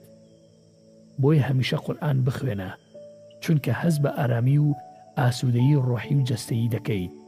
جگە لەمانەش لە ڕۆژی دواییدا قورئان دێت و شەفاعەت بۆ هاوڕێکانی دەکا.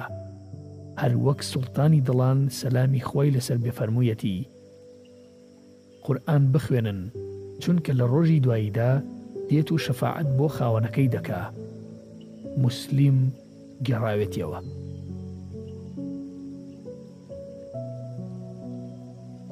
دەڕۆن بەڵام ئازارت نادەن. ڕاستە ڕۆشتنیان زۆر بە ئازارە، بەڵام تۆ بە ڕەوشت بەرزیەوە بڕۆ، وەک چۆن بە ڕەوشت بەرزیەوە تۆم ناسی. هەر لەبەر ڕەوشت بەرزیەکەتەوەیە خۆشم ویستویت. تێکەڵاوی مەکە. لە نێوان خۆشەویستی و سەرسامبوون تێکەڵاوی مەکە. خۆشەویستی بە دەگمەن دێت، بەڵام سەرسامبوون زۆر زۆر دێت. و ئەگەر سەرسامبوون و خۆشەویستی پێکەوە کۆبوونەوە لە کەسێکدا، ئەوە دڵنیا بە تۆ عاشقیت. تەماشاکردنی خەڵک بە نیسبەت تۆوە جیاوازە. بۆیە هیچ خەمبار مەبە ئەگەر یەکێک بە خراپی تۆی بینی، چونکە تەنها خوا ئەیزانێ حەقیقەت و ماهیەتی تۆ چۆن و چەندە. ڕەنگە خەڵکان بڕۆن بەهۆی کۆمەڵە هۆکارێکی نەژمێردراو، بەڵام بزانە ئەوەی بۆ لای تۆ دێ یا بە ڕێکەوت هاتووە، یا تامەزرۆی تۆیە و دڵت دوێران کردووە، یان ئامانجێکی هەیە و دەیەوێ لەلات بەدەستی بێنێ. وەک زێڕ مەبە پرشنگدار و بریسکەدار بیت لە بەرامبەر هەمووان، بەڵکو وەکو گەوهەر بە لە ناخی زەویدا، تەنیا ئەو کەسەی ماندوو دەبێت لە دۆزینەوەت بتوانێ بەدەستت بێنێ. کاتی خۆی ئەوەندە نەفام بووم کە خۆم دەبینی لە ژێر فەرمانبەری کەسێکدا کەچی هیچم نەدەکرد جگە لە ڕێکردن لەگەڵ کارەکە، وەک ئەوەی لە ژێر کاریگەری دەرمانی بێهۆشکەردا بم. کاتێک متمانە بە کەسێک دەبەخشین هەڵدەستێ بەشکاندنی، کاتێک کەسێکمان بەڕاستی خۆش دەوێ بە پشت گوێخستن دەمان کوژێ. بۆیە تەنیا متمانە بە خۆت بکە و عاشقی خۆت بە. خۆشەویستیە ڕاستەقینەکەت با بۆ خودی خۆت بێ، چونکە ئەوەی شایەنی ئەو خۆشەویستیەیە تەنیا و تەنیا خۆتی. دانیشتم و چەند جارێک ڕێگەم لە مێرولەیەک گرت، کەچی مێرولەکە لە هەر جارێکدا هەوڵی دەدا ڕێگەیەکی تازەتر بگرێتە بەر. بیرم کردەوە چۆن مێرولە سەبر و ئارامی هەیە بۆ ئەو کاری دەیەوێ، کەچی ئێمەی مرۆڤ کاتێ ئاواتێکمان بۆ بەدینایەت خۆمان بەدەستەوە دەدەین و پشتی تێدەکەین. بڕیار لەسەر من مەدەن، بەڵکو بڕیار لەسەر خۆتان بدەن، چونکە من وەک ئاوێنەوام، ڕەنگدانەوەی ناخی خۆم نیم، تۆ تەنیا وێنەدانەوەم دەبینیت. ڕۆڵی قازی مەبینە تا حکم بەسەر خەڵکیدا بسەپێنیت، کەس داوای نەکردووە تێکەڵی کارەکانیان بیت. ساتەکانی خۆشی و دڵتەنگی دێنە پێشەوە، ئەمانە هیچیان لە لای من مانایان نییە، چونکە هەردووکیان دەبنە یادگاری. چێژ دەبینم لە ساتە خۆشەکان، چونکە لە داهاتوودا دڵنیام پێکەنینم بە ناڕەحەتیەکان دێت کە لەو کاتەدا بۆیت دڵتەنگ بووم. گەر ناخ و دڵت پڕە لە خەم، هەوڵ بە خەڵکانی دیکە دڵخۆشکەیت، چونکە ئەوە باشترین ڕێگەیە بۆ هەستکردن بە ڕەزابوونی ئەو خەمە. هەندێک کات خەمبار دەبم بۆ خۆم، کاتێ دڵم ڕازی دەکەم بە کارێک کە تیایدا عەقڵم خاوەنی بڕیاری ڕاستە. کاتێ هەڵدەسی بە یارمەتیدانی کەسی دیکە و دڵخۆشیان دەکەی، هەرگیز چاوەڕێی هەمان شت لەوان مەکە، چونکە گەر چل کەسی هاوشێوەی خۆشت بدۆزیتەوە، ئەوان هەروەک تۆ نابن.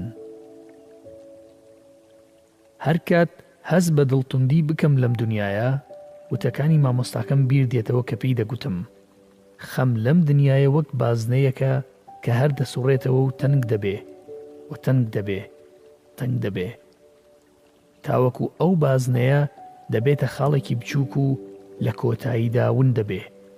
ئەوەش دەروی ڕزگاری پەروەردگارە. کەسانێک هەن شایەنی خۆشەویستی تۆ نین، چونکە دەزانن دڵە داماوەکەتیان لە ژێر دەستە، بە ئارەزوی خۆیان ئەو دڵە زامدار دەکەن. لە کاتێکە دەزانن دڵت تەنیا ئەوانی دەوێ، ئەو کات ئەو دڵە وێران دەکەن. بەم جۆرە دڵە خۆشەویستەکەت جگە لە وێران بوون هیچی دیکە ناچێژێ لەگەڵ ئەوانەی وات دەزانی دۆستن. هەمیشە سرم سوڕ دەمێنێ لەو کچانی کە ژیانی خۆیان دەخولێنەوە بۆ پیاوان. ئامانجی یەکەمینیان تەنیا هاوسەرگیریە. ئازیزەکەم، ئەوان پێویستیان بە تۆ هەیە، نەوەک تۆ پێویستت پێیان بێ. هەرچەندە خۆشەویستی ئافرەت گەورەتر بێ لە دڵی پیا و هێشتا دایکی کەسی یەکەمە لە دڵیدا، هەوڵ مەدە ئەو جێگایە بگریتەوە تاوەکو خۆشەویستی ئەو لەدەست نەدەیت. و ئەگەر پیاو ئەو جێگەی بە تۆ بەخشی، ئەوە وشەی پیاو بسڕەوە و لەو جێگەی بنووسە هیچ، چونکە بەڕاستی هیچ شتێ لە لای پەروەردگار مەزنتر و گەورەتر نییە لە دایک. پەروەردگار ڕەحم و سۆزی بۆ خۆی داناوە، میهرەبانیەکەی پێش تووڕەبوونی کەوتووە. ئەو سیفەتە جوانە لە قورئاندا لە زیاد لە 160 جێگەدا باس کراوە و ئاماژەی پێکراوە، چ بە باسکردن و چ بە ڕوونکردنەوە. وەک فەرموویەتی: میهرەبانی من هەموو شتێکی گرتۆتەوە بەو کەسانی دەبەخشم کە تەقوادارن. ڕابمێنن براوە خوشکانی ئازیزم. پەروەردگار میهرەبانیەکەی هەموو شتێکی گرتۆتەوە وانە؟ کەواتە چۆن نائومێد دەبی لە میهرەبانی پەروەردگار لە کاتێکدا تۆ لەم گەردوونە بەرین و فراوانە هەر هیچ نیت؟ بۆیە نائومێد مەبە مادام وجدانت ئازارت دەدا کاتێ تاوانێک دەکەی، بۆیە ئاسوودە بە لەو میهرەبانی پەروەردگار کە 100 بەشە. وەک خۆشەویست سەلامی خۆی لەسەر بێفەرموویەتی: پەروەردگار 100 ڕەحم و سۆزی دروست کردووە. کاتێ ئاسمان و زەوی دروست کرد، هەر سۆزێکی لە چینێکی ئاسمان دانا، بۆیە زەویش یەک سۆزی بەرکەوت. هەر بەو سۆزەیە دایک میهرەبانی دەبەخشێ بە کۆرپەکەی، هەروەها باڵدار و گیانداریش بە هەمان سۆز. بۆیە لە ڕۆژی قیامەت هەمویان هەر ئەو سۆزەیە کە بەکاریان هێناوە. موسلیم گێڕاوێتیەوە: بیر لە سۆزی دایکت بکەرەوە لەگەڵ میهرەبانی بۆت. ئەوە هیچ نییە لە بەرامبەر ئەو 99 سۆز و ڕەحمەتەی لە قیامەت ماوە.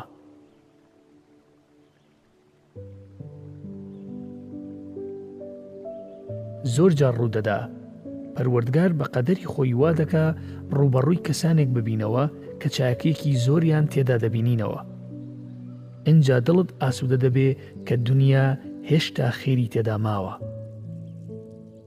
کاتێ لەگەڵ منداڵێک دادەنیشیت بێهۆ دڵت خۆش دەبێ، بەڵام کاتێ لەگەڵ بەتەمەنێک دادەنیشیت دەترسیت، ناشزانیت ئەو ترسە لە چیەوە هاتووە. ناڕەحەت مەبە، بەتەمەنەکان شەڕە سەختەکانی ژیانیان کردووە، بەڵام مناڵەکان لە شەڕە سەختەکانی ژیان بە دوورن. بۆیە وەهایە پێویست ناکات دیاریەکەت گرانبەها بێ، مەرج نییە ماددە بێ. وەستانت لە لای کەسێکی خەمبار جوانترین دیاریە. دەتوانی بە کەسێکی خەمباری ببەخشید لە کاتێک زۆرترین پێویستی پێیە. هەندێکات خۆشویستن دوای ڕقلێبوون دێت، بەڵام پێچەوانەکەی ڕوونادا، چونکە کاتێک کەسێکت خۆش دەوێ بە کردار نەوەک بە قسە، اینجا بە هەموو کەم و کوڕیەکانیەوە قبوڵی دەکەیت. ئەو کات هیچ هۆکارێک نامێنێ بۆ ڕقلێبوون. جوان بیر بکەرەوە پێش ئەوەی تۆڵە لە کەسێک بکەیتەوە. دەبینی ئەو شایانی ئەو کاتەش نییە کە پێی زایە بگەیت، چونکە تەسفێ حیساباتەکان خوا ساغی دەکاتەوە، نەوەک بەندە. بۆیە ئارام بە.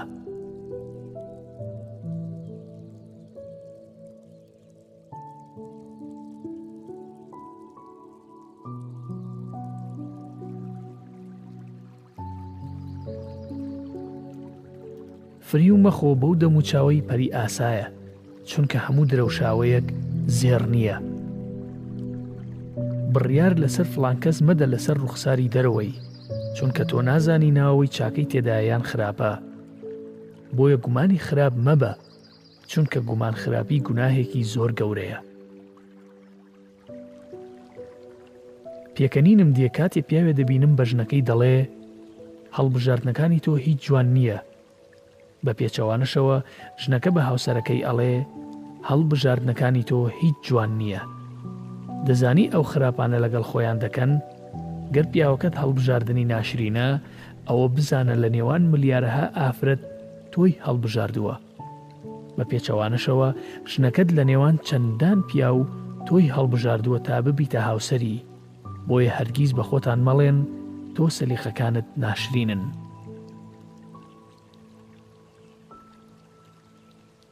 کاتێ منداڵی تازە لە دایک بوو دەبینم دڵم دادەخورپێ، چونکە ئەزانم ئەو پێشهاتەی تووشی ئەبێ خراپترە لەوەی ئێمە تووشی هاتووین، چونکە ڕۆژگار لە پێشکەوتنە و ڕەوشت لە دواکەوتنە. تۆ پێم بڵێ ئەو کەسانی خۆشیانت دەوێ و لەگەڵیانی کێن، ئەو کاتە ئەزانم تۆ کێیت. لە ڕابردوو فێر بە تا پەشیمان نەبی. جوانی پیاو لە زانستەکەیدایە نەوەک لە گیرفانی. هەمیشە سەیری لایەنە ئەرێنیەکانی ژیانت بکە، گەر نەتدۆزیەوە بیر بکەوە چۆن لایەنە نەرێنیەکانی خۆت بگۆڕی بۆ ئەرێنی. جوان گوێ لە خەڵک بگرە، بەڵام بە هەموو قسەیەکیان بڕوا مەکە.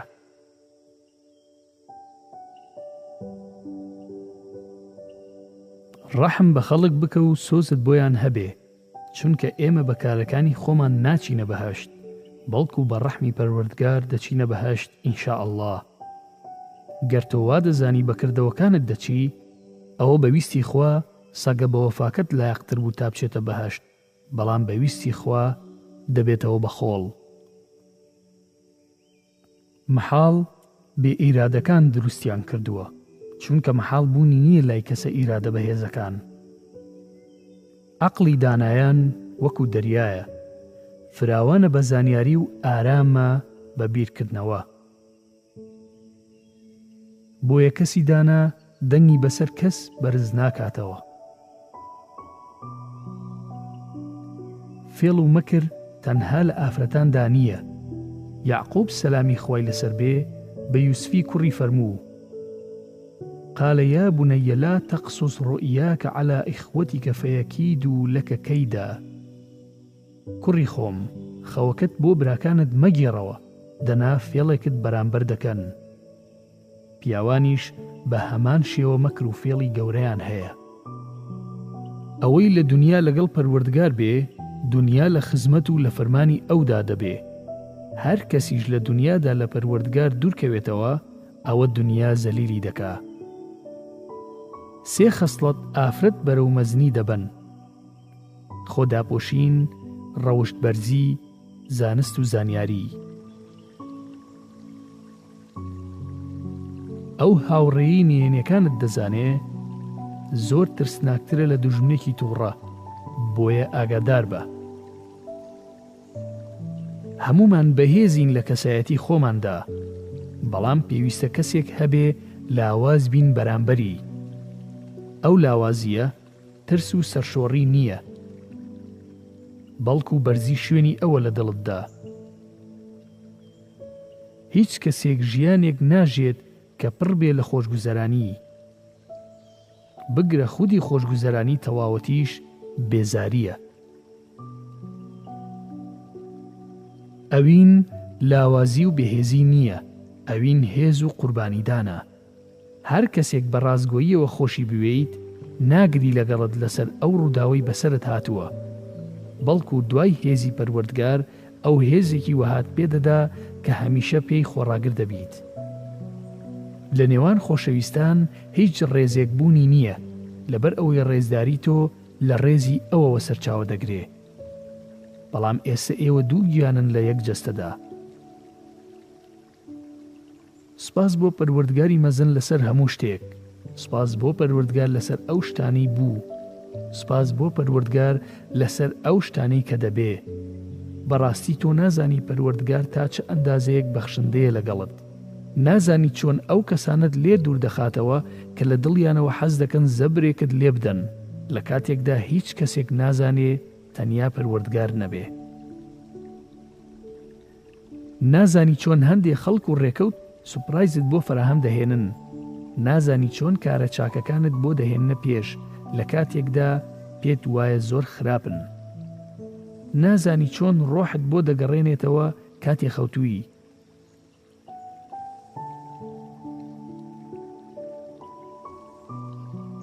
بۆ ئەوەی دووبارە کاری چاک بکەی پێش ئەوەی کار لە کار بترازێ.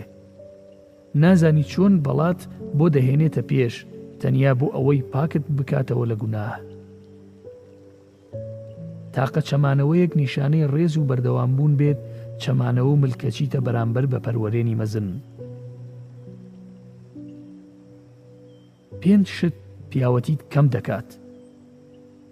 یەکەم وازهێنان لە نوێژ، دووەم خراپە بەرامبەر دایک و باوک، سێەم خراپە بەرامبەر ئافرەت، چوارەم درۆکردن، پێنجەم ڕەزیلی. جوانترین گفتوگۆکردنە لە سوزدەدا بەرامبەر بە پەروەردگار. هەموو ئازار و ناڕەحەتی ناو دڵت دەردێنێت، اینجا دڵت پڕ دەبێت لە خۆشی. هەمیشە بڵێ پەروەرێنم، خەڵکانێک هەن کە دەیانەوێ پەیوەستم کەن بە خۆیان، دەسا پەروەردگارە پەیوەستی خۆتم بکە، چونکە من زیاتر پێویستیم بە تۆیە هەتا ئەوان. چەند جوانە کاتێ خەمێکی قوڵی ناودڵت لەبیر خۆت دەبیتەوە، پاشان ئەو ئاەتت دەکەوێتەوە یاد. نازانیت ڕەنگە پەروەرێن دوای ئەوە شتێکی باشترت بۆ بهێنێتە پێش. هەر کەسێک بەڕاستی تۆی خۆش بوێ هەرگیز وازت لێ ناهێنێ، لە خۆوە شتێک دروست دەکا بۆ ئەوەی تەنیا قسەیەکت لەگەڵ بکە. کاری چاکە و باش بکە و پاشان فڕێ بدە دەریا، هەرگیز چاکەکانت بۆ خەڵکی باس مەکە. داوام لەخوا کرد خۆشگوزارانیم پێ ببەخشێ، تۆی پێبەخشیم. بە هەمویان بڕۆن تەنیا تۆ بمێنەوە، چونکە هیچ خۆشگوزەرانیەک نابینم بەبێ هەبوونی تۆ. بەڕاستی خەمناکە کەسانێکی باش ببینی لە هەموو کارە باشەکان وجودیان هەبێ، کەچی دوایی خراپ ببن. زۆرێک لە خەڵکی کاتێ باسی بەخشندەی پەروەردگاریان بۆ دەکەی لێت دوور دەکەونەوە، لەبەر ئەوە نییە کە حەزیان لێ نەبێت گوێت بۆ بگرن، بەڵکو لەبەر ئەوەیە ئەوان نغڕۆ بوون لە گوناه و شەرم دەکەن گوێ لە بەخشندەی پەروەردگار بگرن کاتێک ئەوانیشی گرتوتەوە، نەک ئەو بەڵکو هەموو شتێکی گرتوتەوە. کاتێک کەسێکی خراپ شانازی بە کارە خراپەکانی دەکا، کەسە چاکەکارەکانیش لەو کاتەدا بێدەنگ دەبن، لەو ساتەدا هەست بە قێزەونترینی دنیا دەکەیت. دوعایەک بۆ من و بۆ تۆ.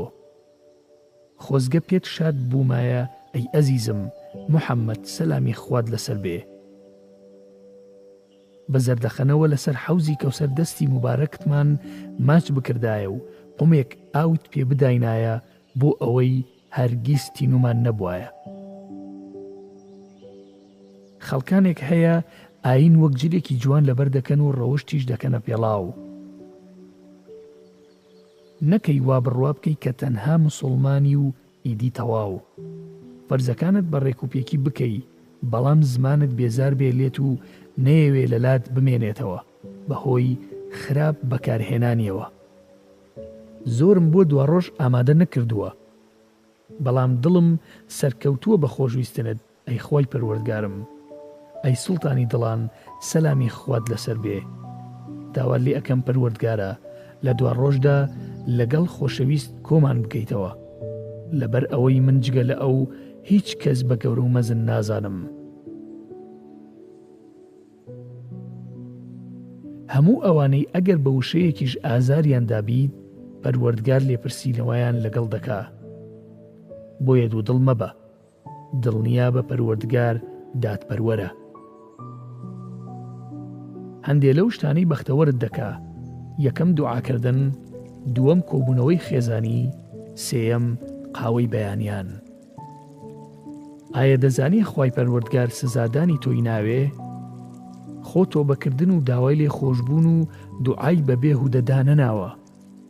پەروەردگار بە ناخۆشیەکان بەندەکانی تاقی دەکاتەوە بۆ ئەوەی لە گوناهەکانیان پاکیان بکاتەوە. ئەی دەبێت چۆن بێت بەرامبەر ئەوانەی هەمیشە ڕوویان لە پەروەردگار کردووە.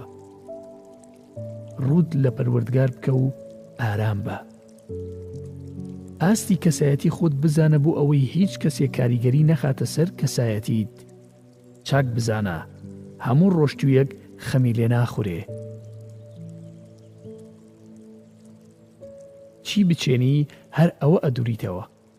یاسایەکی چەند جوانە. هەر کەسێک ناخۆشیەک لەسەر موسڵمانێک لا ببات، پەروەردگار ناخۆشیەک لە ناخۆشیەکانی ڕۆژی دوایی لەسەر لا دەبا. هەر کەسێک موسڵمانێک دا بپۆشێ، پەروەردگار لە دنیا و دوا ڕۆژدا دای دەپۆشێ. بەخشندە بە بەرامبەر ئەوانی لەسەر زەوین، ئەوەی لەسەر و ئاسمانەکانە بەخشندە دەبێ بەرامبەرت. هەر کەس بەدەم پێویستیەکی برایەکی موسڵمانی بچێ، پەروەردگار بەدەم پێداویستیەکانیەوە دەچێت. پەروەردگار یارمەتی بەندەکەی دەدا تا ئەو بەندەیە لە یارمەتیدانی براکەی بێت. ئیبن مەسعود دەفەرمێ هەر کەسێک لە پێناو پەروەردگار نان ببەخشێ، پەروەردگاریش نانی پێدەبەخشێ. هەر کەسێک لە پێناو پەروەردگار ئاو ببەخشێ، پەروەردگاریش ئاوی پێدەبەخشێ. هەر کەس لە پێناو پەروەردگار لە خەڵک خۆش بێ، پەروەردگاریش لێی خۆش دەبێ. تکات لێ دەکەم، دڵتەنگ مەبە. ئەگەر یەکی ڕەفتارێکی قێزەونی بەرامبەر کردیت، دڵتەنگ مەبە. تەنها زەردەخەنەیەک بکە، چونکە پەروەردگار پاداشتی خۆی دەداتەوە. بەو جۆرە ڕەفتار لەگەڵ خەڵک بکە کە حەز ئەکەی پەروەردگار ڕەفتار لەگەڵ تۆ بکە. حەزەکەی کام کەس وەڵامت باتەوە. هەندێک لە ئێوە وەڵام دەداتەوە بەوەی خۆزگە دەخوازێ یەکێک لە خزمە نزیکەکانی یا خۆشەویستانی یا ئەو هاوڕێیانی کە دنیایان جێهێشتووە وەڵامی بداتەوە. وەڵامەکان جیاواز دەبن. ئەی حاڵت چی ئەبێ ئەگەر پێت بڵێم شیرینی دڵان سەلامی خۆی لەسەر بێ، وەڵامت دەداتەوە. پێغەمبەری ئازیزمان سەلامی خۆی لەسەر بێ فەرموویەتی هەر موسڵمانێک سەلامم لێ بکە، بە دڵنیایی پەروەردگار ڕۆحم دەگەڕێنێتەوە بەر تا وەڵامی سەلامەکەی بەمەوە. نازداری دڵان سەلامی خۆی لەسەر بێت دەفەرمێ سەڵاواتم لەسەر بدەن چونکە سەڵاواتەکانتان پێم دەگا جا لە هەر کوێ بن.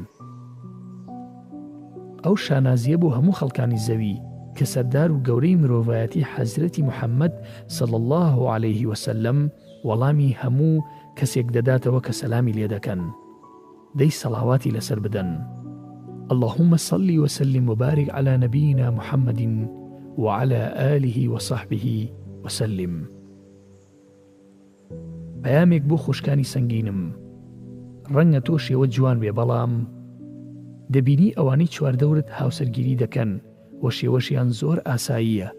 دەزانی لەبەرچی؟ یاسایەکی سادە هەیە، ئەوەیە ئەوان نزیک و پەیوەستن بە پەروەرێنەوە. شیرینی دڵان سەلامی خۆی لەسەر بێ فەرموویەتی پەروەردگار سەیری لاشەتان ناکا، سەیری وێنە و شێوە و شکڵتان ناکا، بەڵکو سەیری دڵەکانتان دەکا. ئەگەر دڵەکەت لەخوا ترسا و پاشان سەرسامیت بە فڵان و فڵان واز لێهێنا، پیاوی چاک خۆی دێتە داوات. ئەگەر بەردەوام بوویت، هیچ پیاوێکی چاک نایەتە داوات، تەنیا پیا و خراپەکان نەبێ. بە دڵنیاییەوە ئەوانیش سەرسام دەبن بە فڵان ئافرەت و فڵان ئافرەت هەروەکو تۆ. لەگەڵ خوا بە، دڵنیا بە هەموو شتەکان لەگەڵت دەبن. هەتا ئەگەر گوێ لە گۆرانیش دەگری واز لە قورئان مەهێنە، هەتا ئەگەر سەرپێچی پەروەردگاریش دەکەی نوێژەکانت مەبچڕێنە. ئەگەر ژیان هەمووی لە دەستدان و لە دەستدان بێت، هەرگیز مەوەستە لەکردنی کاری چاک. ئەو دەرگایی لە نێوان تۆ پەروەردگارتە نەکەی هەرگیز دای بخەی.